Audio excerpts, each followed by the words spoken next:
The wind moved like a soft hymn across the plains, carrying with it the dust of 1,000 forgotten footsteps, and in that golden hush of the American West stood a ranch as wide and weary as the horizon itself. It was called the Double Bar, a place carved not by fortune, but by stubborn hands and silent endurance. The man who ruled it, Elias Hayes, was a figure born of the land, tall, broad-shouldered, with a face weathered by years of sun and solitude. His eyes carried storms, deep-set with the weight of loss, and though he commanded cattle and men with a voice as steady as iron, inside him there lived an emptiness that no labor could silence. The ranch thrived because of his grit, yet his home remained hollow, its silence broken only by the small, bright laughter of his daughter, Clara. She was 7, all curls and wide-eyed wonder, trailing him through corrals and chicken coops with the devotion of a shadow. But even her innocence could not chase away the cold of nights when the house creaked with loneliness, and supper was nothing more than tough jerky and silence swallowed under lamplight. There had been a time, years before, when warmth had filled these rooms, when a woman's hand had smoothed the rough edges of Eli's world, when Clara's mother had stood at the stove singing hymns that softened the air. But fever had stolen her away, cruel and sudden, leaving Eli to bury his heart beneath layers of duty. He lived now like the land he tilled, unyielding, scarred, enduring. Around him, the cowboys were loyal but restless, men who had known too many miles and too little tenderness, their meals chewed in silence, their tempers worn thin as old leather. The fire in the bunkhouse crackled with complaints, and Silas Wright, the oldest among them, finally muttered what everyone else knew. They needed someone who could bring more than food. They needed life at the table, laughter to soften the edges of hard days. And though Eli resisted change, something in the air seemed to whisper that the ranch could no longer survive on strength alone.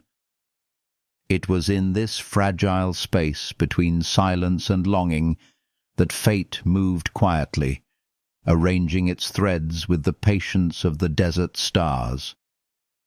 In town, a notice was tacked up, simple as a prayer. Cook wanted for ranch crew, good pay, room and board. Eli expected little, perhaps a drifter, perhaps a widow with nothing left to lose. He did not expect her. The next morning, under the rattle of stagecoach wheels, a woman stepped into the dust of Willow Creek. Her dress was plain, her carpet-bag worn, yet there was a steadiness in her step, a quiet light in her amber eyes that seemed to see not just the world, but through it. Emma Walker. Orphaned, young, tempered by hardship, she carried no illusions about the cruelty of life, yet her presence felt like spring rain falling on drought-stricken ground. Her hands bore the marks of work, but her gaze carried warmth enough to heal the weariness in others. She was not delicate, not fragile, yet she brought with her something softer than comfort. It was hope, tucked between her careful movements and her shy but certain smile. When she stood before Eli, asking for the position, there was a silence that stretched between them, as though the land itself paused to listen. He saw a woman used to hard miles, but also a woman who would not break easily. And in her words, "Nothing scares me more than standing still," he heard an echo of his own hidden restlessness, a longing he had buried deep beneath the weight of grief. He nodded, rough as ever, and told her to be ready at dawn. On the wagon ride back, Clara peeked shyly at the stranger, her golden curls dancing in the wind. Emma, with a gentle smile, offered a piece of candy from her pocket, and in that simple gesture the child's reserve melted. By the time the wagon crested the hill and the double bar stretched wide before them, something fragile yet undeniable had sparked. Clara whispered later, with the innocence only a child could bear, that Emma felt like family. And though Eli said nothing, the words settled deep, like seeds waiting for rain. That first evening, Emma set to work in the small kitchen, her hands moving with calm assurance. Flower dust rose into the air, herbs from her little pouch perfumed the room, and the stew she served was more than food. It was memory. It was healing. It was the sound of a home breathing again. The men ate in silence at first, suspicion written on their faces, but then forks clattered and murmurs of approval spread around the table. Silas chuckled through his moustache, declaring her biscuits a miracle, and even Eli, silent as ever, found himself savouring each spoonful, not because he was hungry, but because something in the taste touched a part of him that had long been starved. The ranch shifted in quiet ways after that.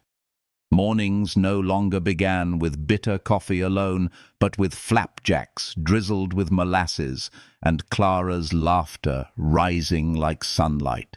Evenings were softened with cornbread, pies, and the sound of stories woven between bites. Emma moved among them with ease, her voice warm, her presence steady, and the men who had once been restless found themselves lingering at the table, not rushing to the bunkhouse. She healed them in ways she did not yet know, bandaging scraped hands, teaching Clara to knead dough, humming hymns as she peeled apples. Eli watched it all from the edges, leaning against door frames, arms crossed, pretending it was just curiosity. But the truth was quieter, more dangerous. He found himself drawn to her. The way her hair slipped loose as she bent over the stove, the way her eyes softened when Clara spoke, the way the whole ranch seemed to breathe easier because she was there. He told himself she was only a cook. Yet every night, as stars pricked the dark sky, he felt the ache of a man who had once believed his heart too broken to ever want again. And so the double bar transformed, not all at once, but in the subtle, healing ways love always begins. Emma had come to cook. She would soon become the soul of a home, the warmth in the silence, the gentle thread weaving them all together. Yet, as the days stretched into weeks, the West, with all its beauty and danger, was already stirring storms beyond the horizon. For love in this land was never easy. It was a fire tested by wind, a fragile blossom daring to grow from rocky soil. But in that first season of her arrival, with Clara's laughter in the kitchen and the smell of warm bread rising from the oven, it was enough to feel, for the first time in years, that the house was no longer hollow. It was alive. And for those listening now, if these words have brought warmth to your spirit, or reminded you that even in the hardest places love can take root, I invite you to linger a little longer with us. Leave a like, share your thoughts in the comments, and subscribe to stay close to the fire of this unfolding story. Every gesture, however small, is a light that helps me continue weaving these tales, healing, tender, and filled with the promise of belonging. And so, as the sun dipped low and painted the horizon in gold, the first chapter of Emma's journey at the double bar gave way to another, one of whispered glances, unspoken hopes, and the slow, inevitable turning of hearts. The plains stretched wide, the night settled deep, and the story pressed forward, carrying us closer to the quiet miracles yet to come. The days unfolded like a tender hymn across the plains, each sunrise painting the ranch with soft light that seemed warmer now, as if the land itself recognized that something had changed. Emma rose before the roosters, her hands steady, her mind already weaving the rhythm of the day. Bread set to rise by the stove, the fire coaxed into life, the kitchen breathing with warmth long before the cowboys stirred from their bunks. The first mornings were quiet, the men hesitant, waiting to see if her presence would endure. Yet by the third dawn, when the scent of fresh biscuits floated across the yard, boots scuffed faster on the porch, laughter rang louder, and even the most hardened faces softened with gratitude. Clara followed Emma everywhere, her little boots tapping in time with Emma's steps. She learned to stir pots, to knead dough with flour streaking her curls, to fold napkins in uneven shapes that Emma praised as perfect. Healing poured through these small rituals. For Clara, it was the sweetness of motherly presence she had not known in years. And for Emma, it was the balm of belonging she had not dared to dream possible. When Clara's laughter spilled into the rafters, the house echoed with life again, each sound a stitch mending what grief had once torn apart. The men noticed too. Silas, weathered and grey, declared her stews could cure the worst temper, and Wyatt, young and restless, suddenly found himself chopping wood willingly, just to earn an extra smile. Around the table, conversations bloomed like spring flowers, stories shared, jokes traded, memories resurrected from dusty corners of their hearts. Emma's meals were more than nourishment. They were invitations to heal, to remember. They were not just men bound by work, but souls bound by kinship. Eli lingered on the edges at first, his gaze shadowed by habit, his heart still locked against the world. Yet every evening he found himself at the doorway, drawn by the glow within. He told himself he was only checking supplies, only making sure Clara was safe. But the truth was quieter and far more dangerous. He could not resist the way Emma moved with quiet grace, how her amber eyes carried both strength and gentleness, how her voice, soft yet steady, seemed to wrap the room in a tender calm. Each glance became a reminder of what he had once lost, and of what he had thought he would never allow himself to feel again. Clara, perceptive beyond her years, saw what her father would not name. One afternoon, as they shelled peas together, she whispered to Emma that her papa smiled more when she was near. Emma flushed, her laugh gentle, brushing it away with warmth. Yet the words lingered. The child had spoken truth into the silence, and truth has a way of taking root where hearts are already tender. The ranch itself seemed transformed. Work felt lighter, tempers cooler, evenings brighter with song and stories. Silas called her Queen of the Chuck Wagon. Wyatt brought her flowers, picked awkwardly from the meadow. Nate found courage to share his dreams beneath the stars. Each act revealed how deeply her presence had already seeped into their lives.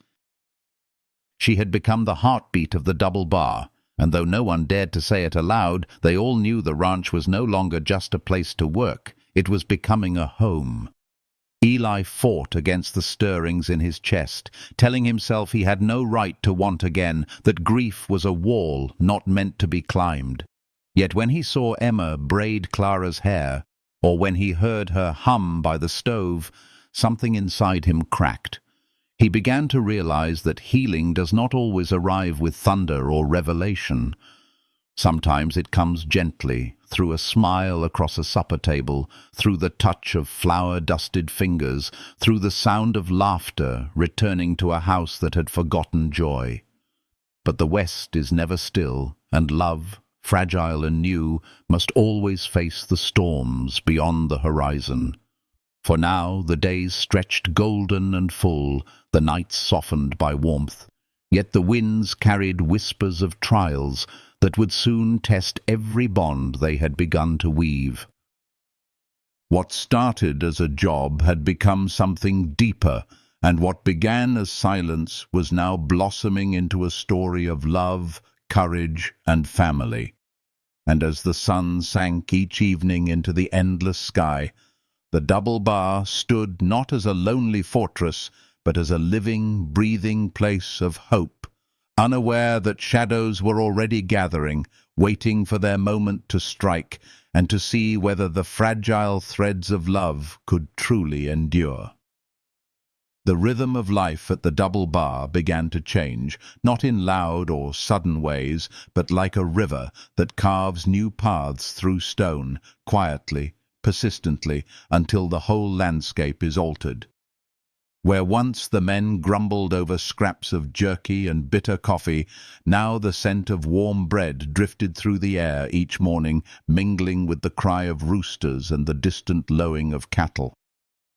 Emma's presence became a kind of sunrise in itself, steady and healing, brightening corners of the ranch that had long been dim.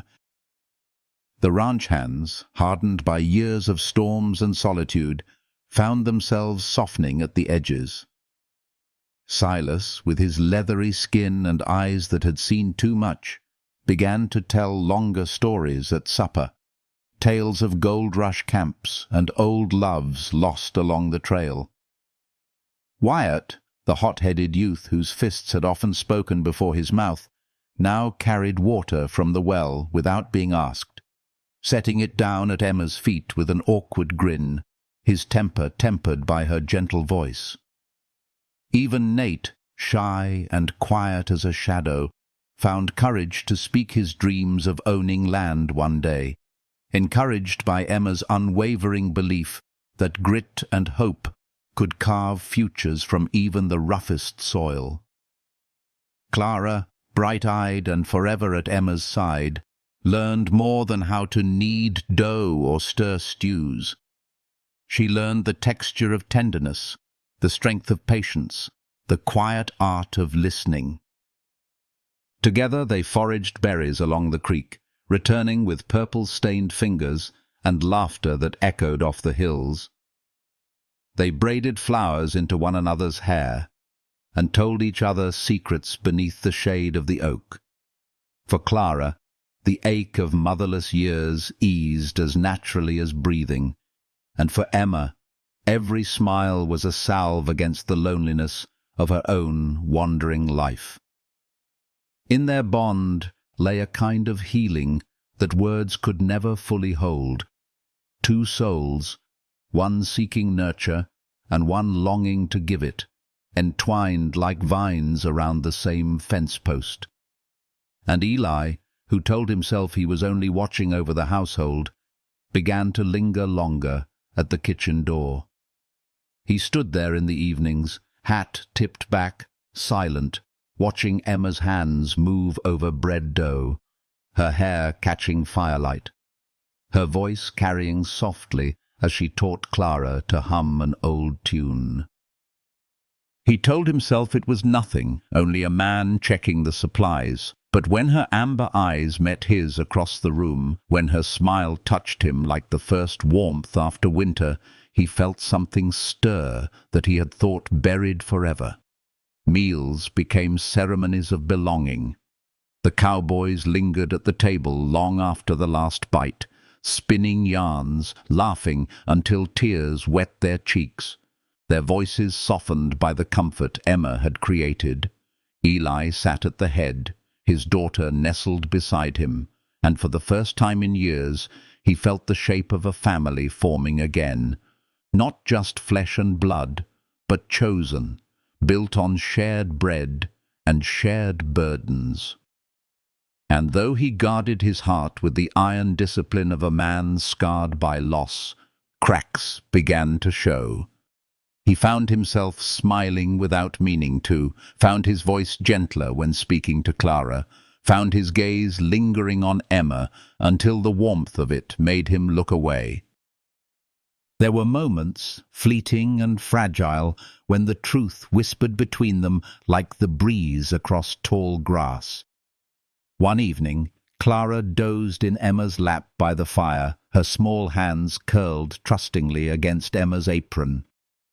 Eli entered then, pausing at the sight, his breath catching in his throat. Emma looked up, and for a heartbeat the world held still. The crackle of flames, the sigh of the wind outside, his tired eyes meeting her steady gaze. Neither spoke, yet everything that needed saying shimmered in the space between them. Grief shared, hope reborn, the possibility of love daring to rise again. Still, Eli wrestled with himself.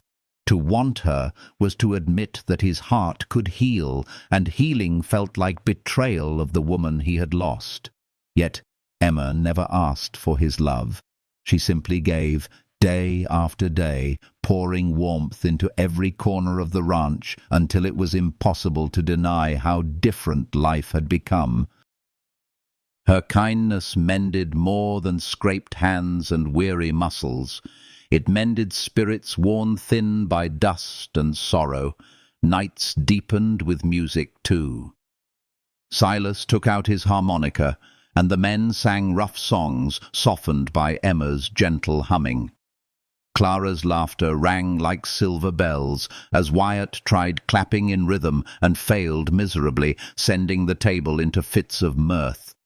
And Eli, in his chair on the porch, watched with a heart that no longer felt quite so heavy. He still carried sorrow, but sorrow shared is lighter, and in Emma's presence he discovered that even the most barren soil can bloom again if touched by warmth.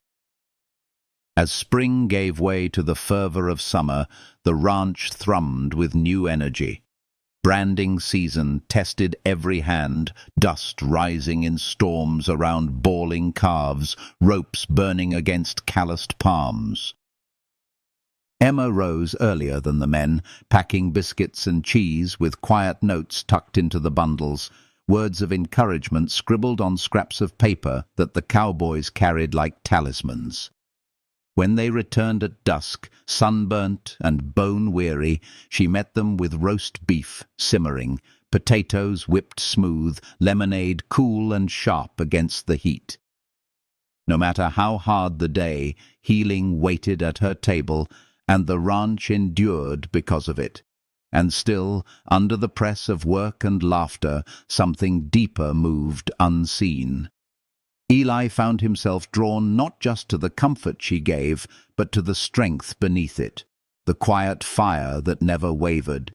He saw it in the way she faced long days without complaint, in the tenderness she showed his daughter, in the steady courage that seemed to root her like an oak against the winds of the west.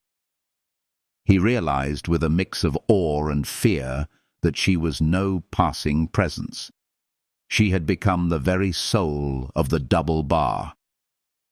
Yet the West has a way of testing all that is good, of bringing storms to prove whether the roots are strong enough to hold.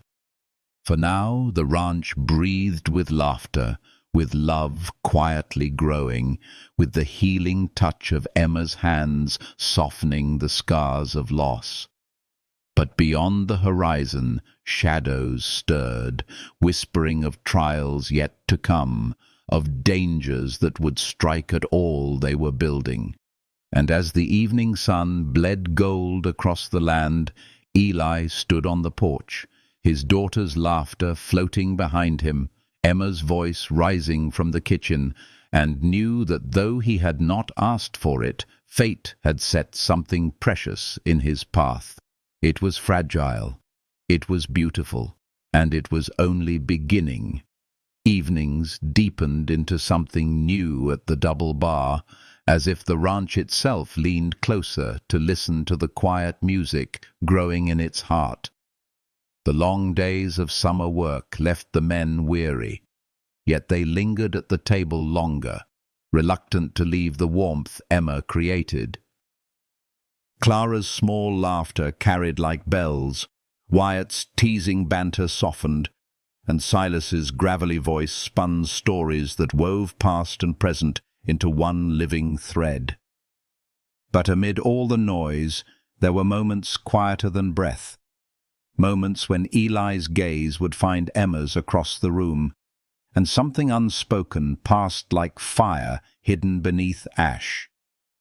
It was in the kitchen where these moments bloomed most often.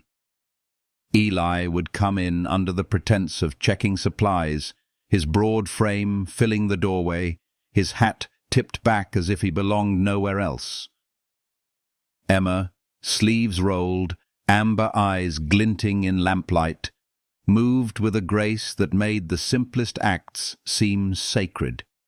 Stirring a pot, brushing flour from her cheek, humming a hymn that softened even the hard edges of a day. Their eyes would meet, her smile warming the air, his words caught in his throat, unspoken but alive. Healing lived there in those glances, small, unhurried pieces of hope, stitching themselves into a man who thought his heart had been buried with the woman he had lost. Clara noticed before either of them would name it. She perched on stools while Emma baked, asking questions in her innocent way. Did Miss Emma like flowers? Did she sing to horses? Did she think the stars looked brighter out west? Each answer brought more laughter, and in those moments Clara leaned closer, whispering her secrets. Her papa smiled when Emma was near. Her papa listened more softly when Emma spoke. Emma flushed, her hands busy with dough, but Clara's truth clung like sunlight, undeniable and tender. The cowboys, too, saw the change. Wyatt, mischievous, teased Eli with sly remarks, though a single glance from the rancher's storm-colored eyes silenced him quick. Silas only chuckled, wisdom tucked in his weathered face, muttering that even stone could soften under gentle rain. Around the fire, the men spoke of Emma with reverence, as though she was more than a cook, more than a woman. They called her the soul of the ranch, and none disagreed. Yet it wasn't only in laughter and warmth that Emma's bond with Eli grew. She carried strength where others faltered, standing steady when storms threatened, tending to wounds with gentle hands, turning meals into balm for weary bodies. Eli, watching her, began to understand that healing could be found not just in silence or work, but in love given freely, in care that asked for nothing in return. Each day chipped away at the walls around his heart until he no longer recognized the man who had once lived only for duty. The nights pressed closer, stars blazing above the endless plains, and with them came the weight of unspoken longing. One evening, Silas played his harmonica under the porch light, the tune winding like memory through the air. Emma sat on the steps with Clara curled against her side, humming softly, her voice clear and pure. Eli watched from his chair, and something in him ached with both loss and hope. The sight of them together, Emma's hair falling loose, Clara's small head resting against her shoulder, was almost too much to bear. It was everything he had once feared he would never know again. Their closeness deepened with every small kindness. Emma left notes tucked in lunch bundles, words of courage written in her hand. Eli found excuses to ride by the kitchen, to ask if she needed wood split, to offer his quiet presence while she worked. Their conversations were simple, but beneath them ran a current as sure as any river, an understanding that what they shared could not be ignored forever. One afternoon, Clara's voice broke the stillness while they baked turnovers together. She looked up at Emma, her curls dusted with flour, and said softly that her papa smiled differently when Emma was near. Emma laughed it away. Her cheeks warmed pink, yet her heart quickened, because she had seen it too, the way Eli's eyes softened, the way his voice gentled when speaking to her. And she could not deny that when he stood near, when his shadow fell across the doorway, something within her steadied, as if all the long roads she had walked had finally led her home. It was a fragile, unspoken dance, a brush of hands as tools passed between them, a glance too long when she poured coffee, a smile he could not suppress when Clara clung to Emma's skirts. Around them, the ranch bustled with life, but within those quiet threads, something far more lasting was being woven. Love was taking shape, awkward and beautiful, like wildflowers blooming through stone. But the West never allowed peace without testing it. As the bonds of heart and home deepened, shadows gathered at the edges of their world. Rumors whispered of rustlers roaming the hills, of men with greed in their eyes and malice in their hearts. The laughter that filled the house did not erase the unease that crept into Eli's nights, nor the vigilance in his gaze as he scanned the horizon. And Emma, though her hands kneaded dough and her voice told stories by lamplight, sensed the storm waiting beyond the quiet. Still, love continued its tender work, healing what grief had broken, binding them all into something stronger than blood. Emma's presence was no longer just comfort. It was the pulse of the double bar, the steady light guiding them through dusk into dawn. And though danger stirred unseen, though the horizon darkened with promise of trial, the house glowed with warmth, with laughter, with a love too deeply planted to be uprooted. The ranch stood waiting, the plains wide and endless, the sky holding its breath for what was to come. And in that hush between peace and storm, Eli found himself on the edge of admitting what his heart had already chosen, that Emma was not only the woman who had mended his home, but the woman who could heal his life. And as the days marched forward, their fragile love would soon face the fire that would prove whether it was strong enough to last. The West revealed its teeth when whispers of rustlers grew into shouts carried on the wind.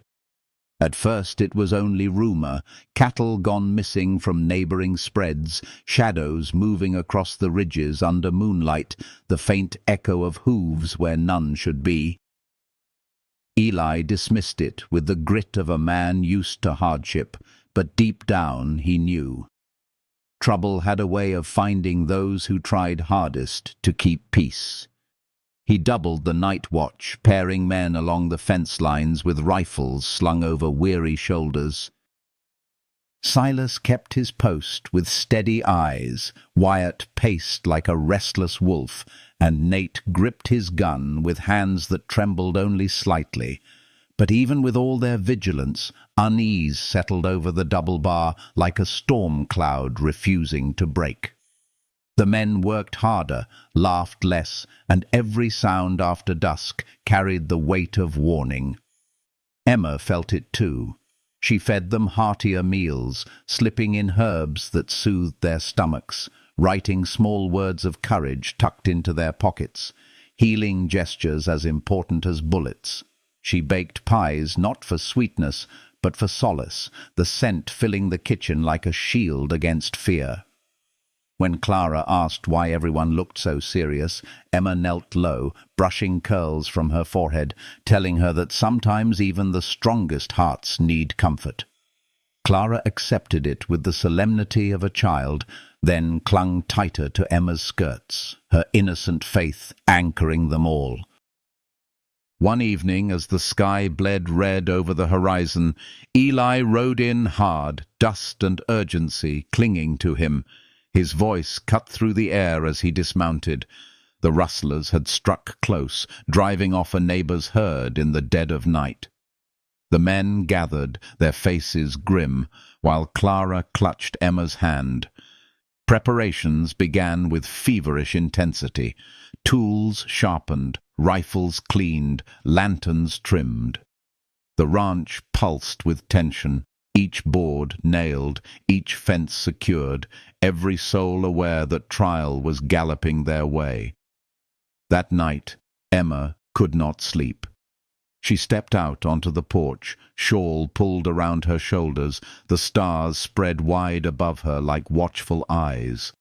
Eli stood there too, leaning against the rail, his silhouette carved from both strength and exhaustion.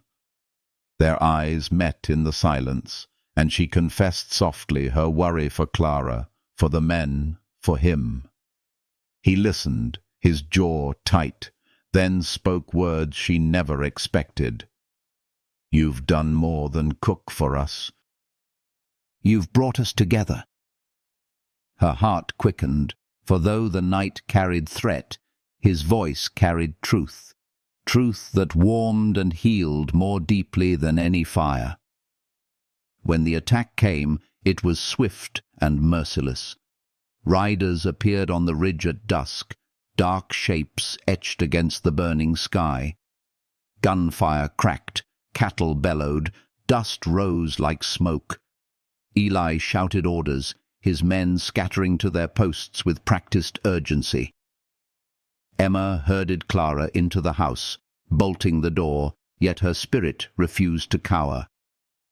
She loaded a shotgun, standing at the window, her amber eyes fierce with resolve. When she called out to the men to hold their ground, her voice cut through the chaos like a hymn, steady and sure. The battle raged under a sky split with thunder. Wyatt took a graze to the arm, swearing even as he reloaded. Silas fired true from his perch, picking riders from their saddles. Eli moved like a storm himself, dodging behind fences, his rifle spitting fire into the night. And through it all, Emma's voice rose from the house, words of healing woven with courage, reminding them that they fought not just for cattle, but for home, for family, for one another. When the dust finally cleared, the rustlers fled, leaving only scattered gear and wounded pride. A few head of cattle lost, but the heart of the ranch unbroken. Emma emerged from the house with Clara pressed to her side, bandages in hand, tending to wounds with the same tenderness she used in the kitchen. She patched Wyatt's arm, hushed his protests, and soothed Clara's trembling heart with whispered promises of safety.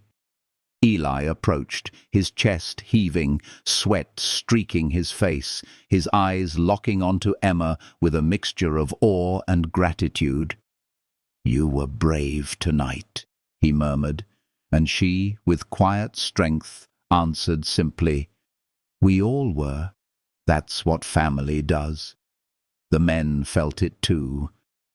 Around the fire in the days that followed, their voices carried not just relief, but reverence.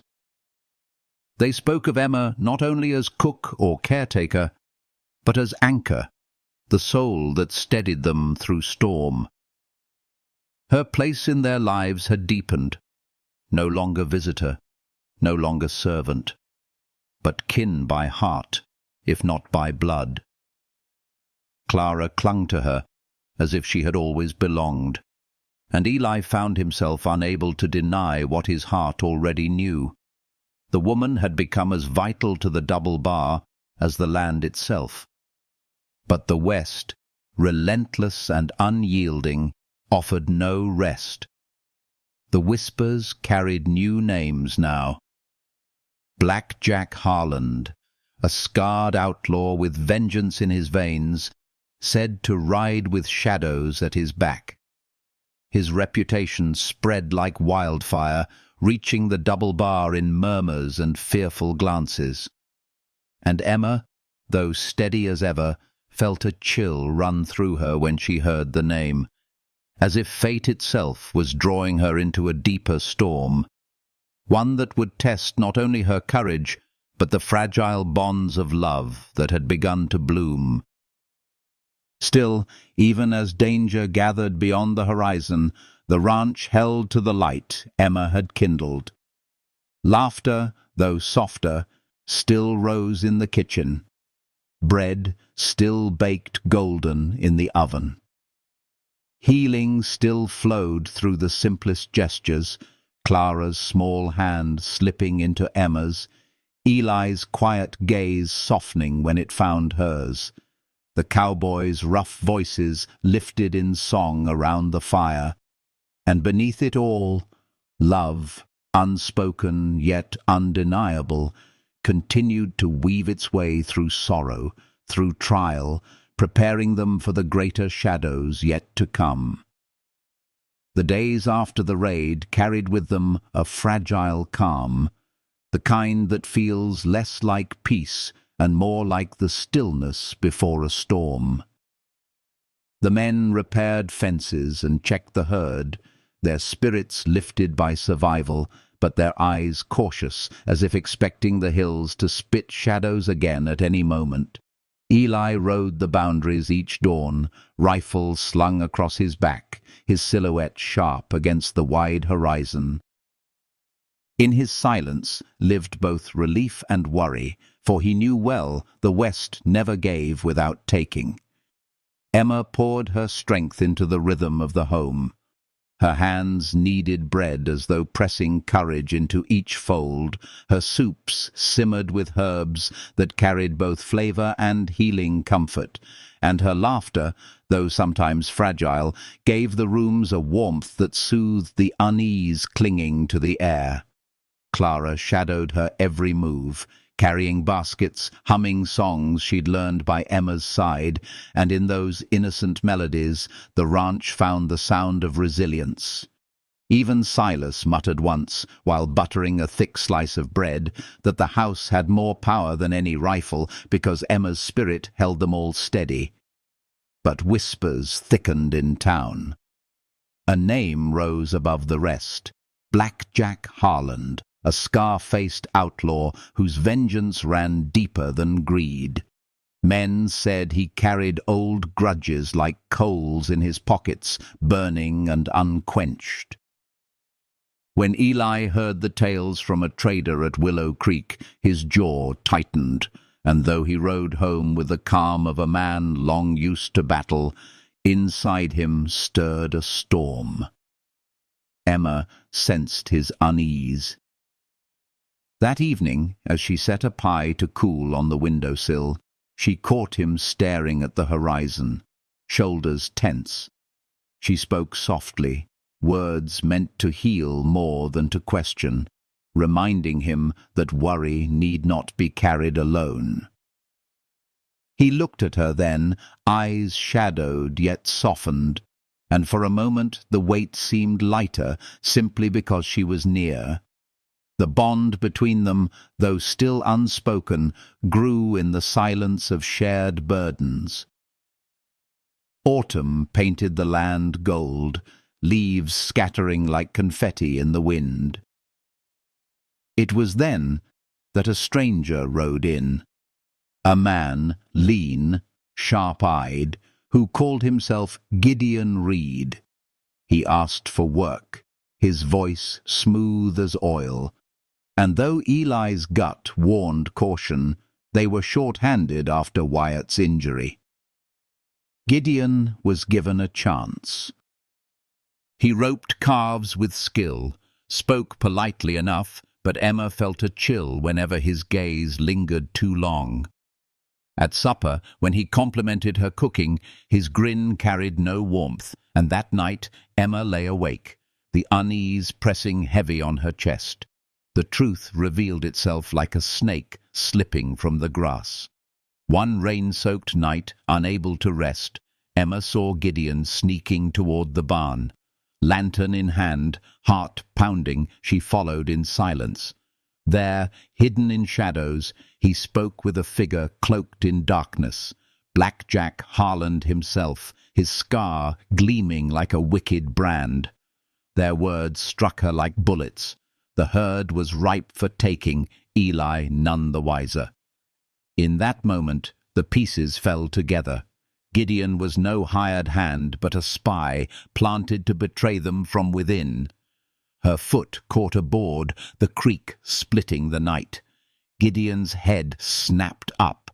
Emma fled, rain slapping her face, skirts heavy with mud. She ran toward the house, voice breaking through the storm as she cried for Eli. Doors burst open, rifles raised, and in the lightning's blaze the truth came clear. Betrayal in their midst, vengeance at their door. The fight that followed tore the night apart. Gunfire cracked, horses screamed, and shadows danced with fury. Eli fought like a man possessed, his rifle steady, his commands sharp, but his eyes searched always for Emma, for Clara. Inside, Emma barred the doors, loading a shotgun with trembling yet determined hands, standing guard by the window with Clara clutched close. Her words carried through the chaos, calling courage to the men as bullets split the dark.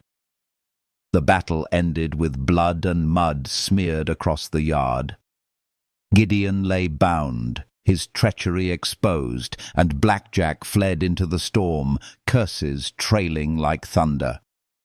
Eli, shoulder grazed, stood weary yet unbroken. Emma rushed to his side, hands steady as she bound his wound, tears mixing with the rain.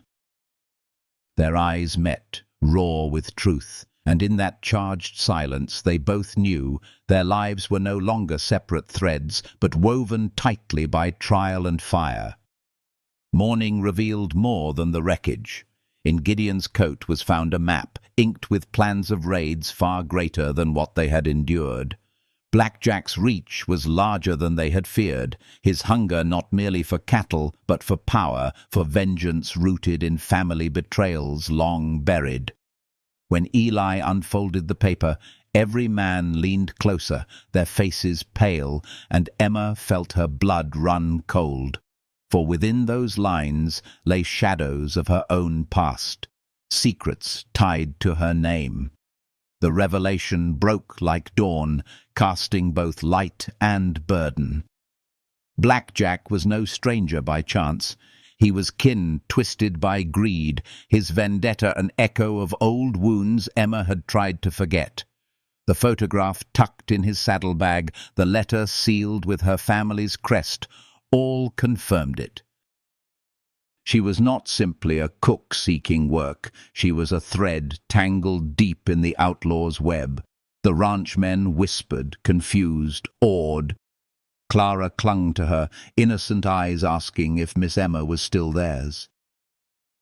Eli stood tall, his wounded arms stiff, his voice steady, yet filled with new weight. Whatever blood says, this ranch, this home, we decide what family means. And Emma, tears warming her cheeks, felt both terror and healing in those words. For though her past threatened to unravel them, his vow promised they would face it together. Yet the West does not forgive so easily.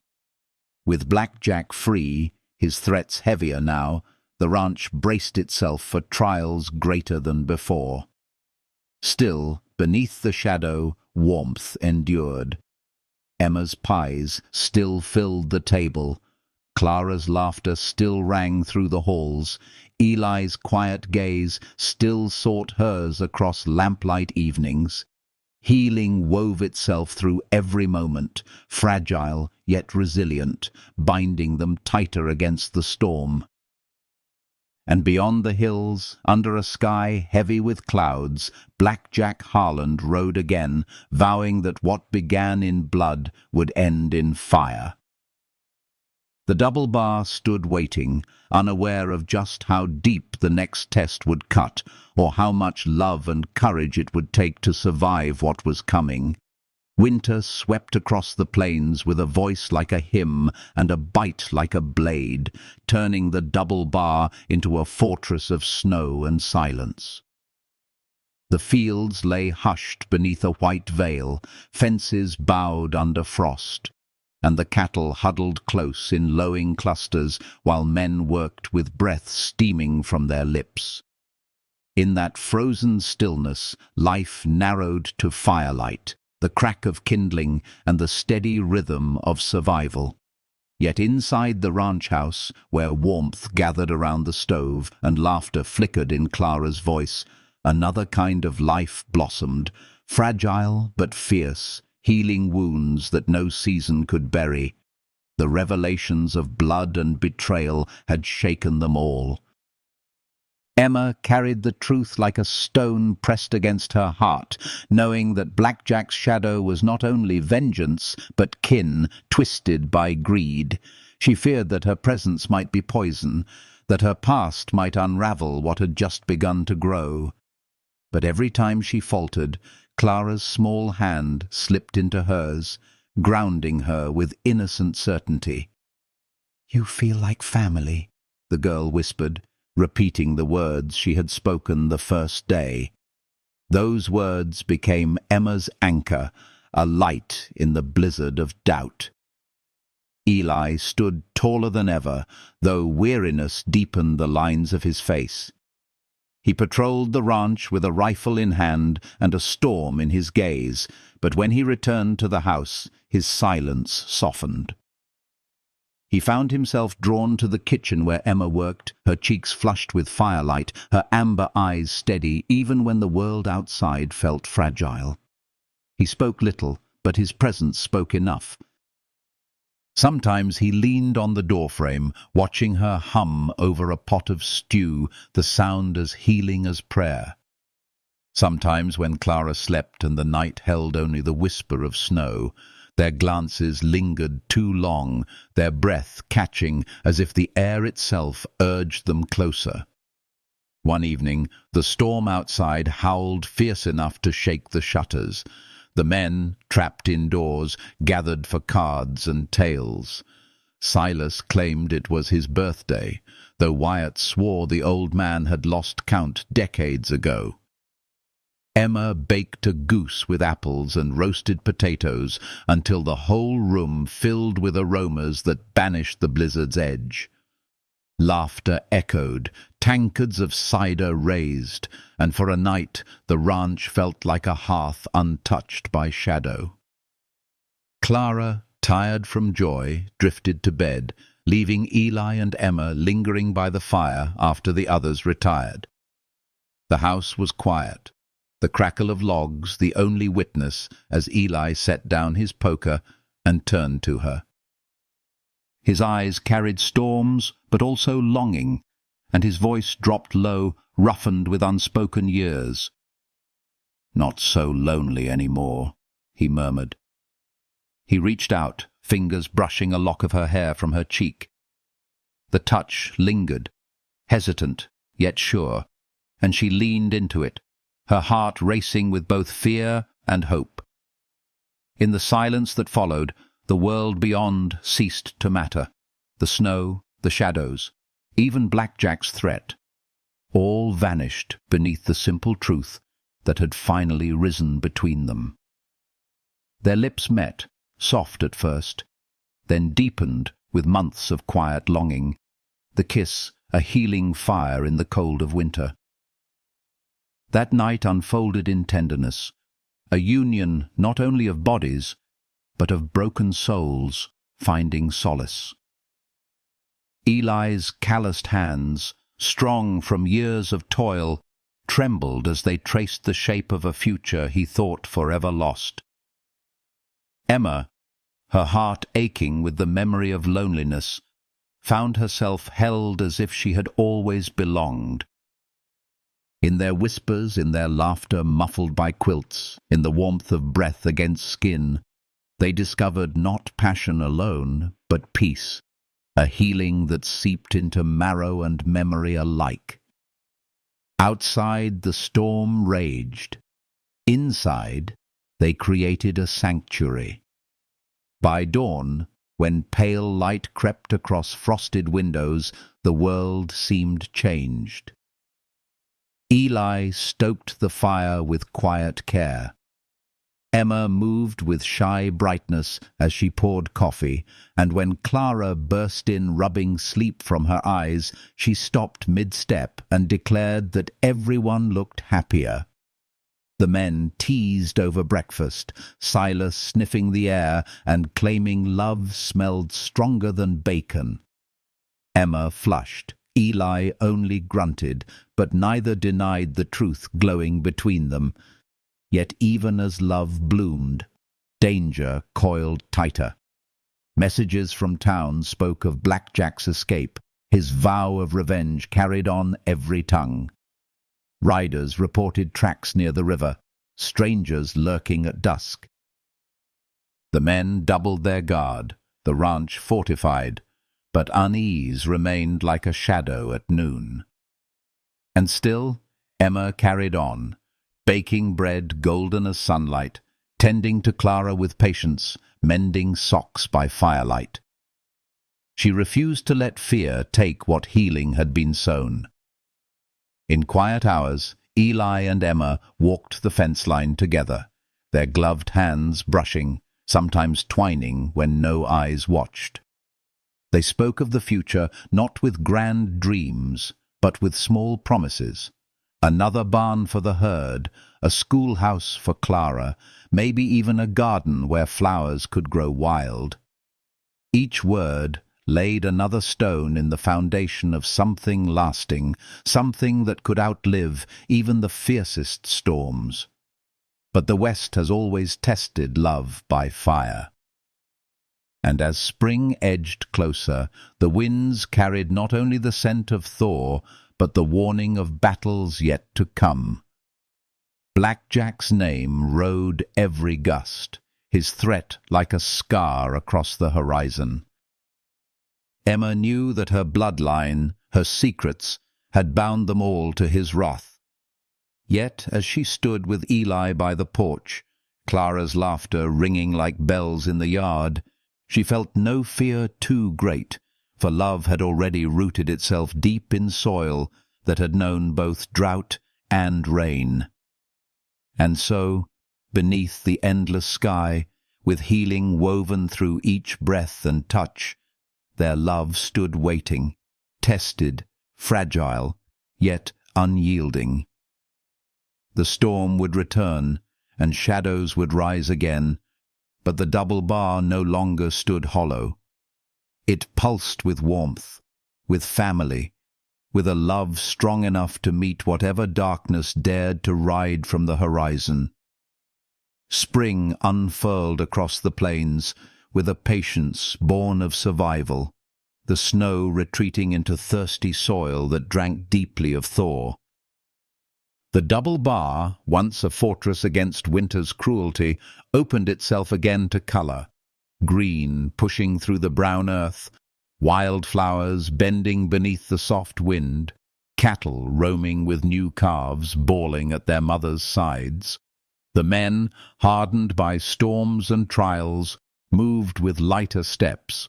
Their laughter carried farther, echoing against hills no longer burdened by silence. Yet the truest change was not in the land, but within the heart of the ranch itself. Emma's days blended into the rhythm of home, each task no longer a duty, but a thread in the tapestry she was weaving with love. She baked bread, golden as sunlight, planted a small garden with Clara, taught the child her letters by the fire at night.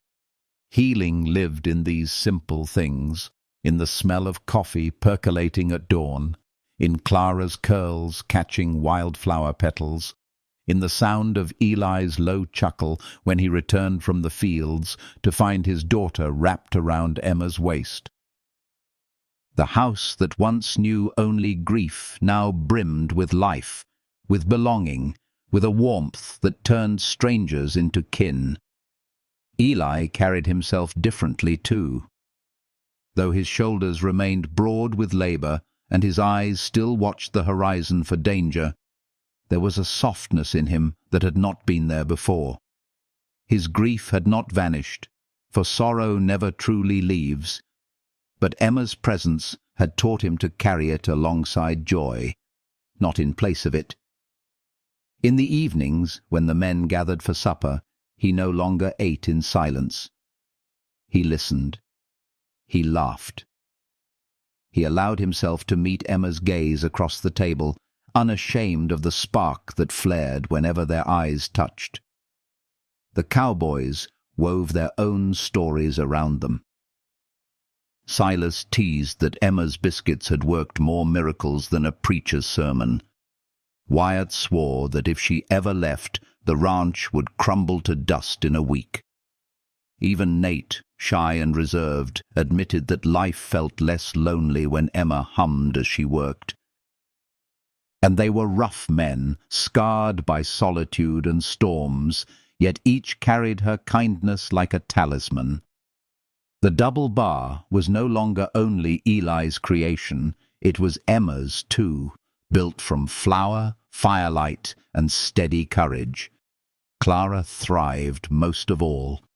She learned to read sitting on Emma's lap, her small fingers tracing words as amber eyes encouraged her onward.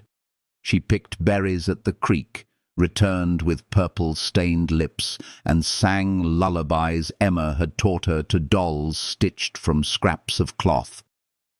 She whispered to Eli, in her secret, childlike way, that Emma was already family, already home, and that someday he should make it so.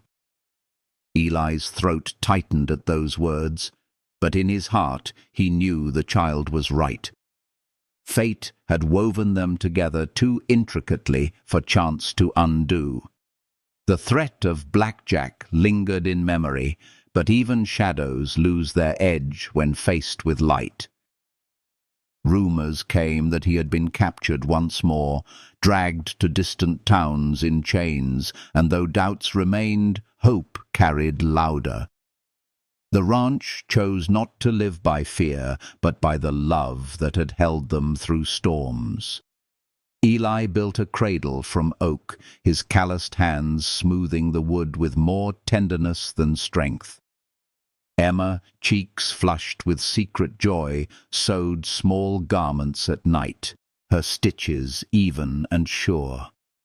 A future was not only dreamed, but prepared for, each act a vow stronger than any spoken.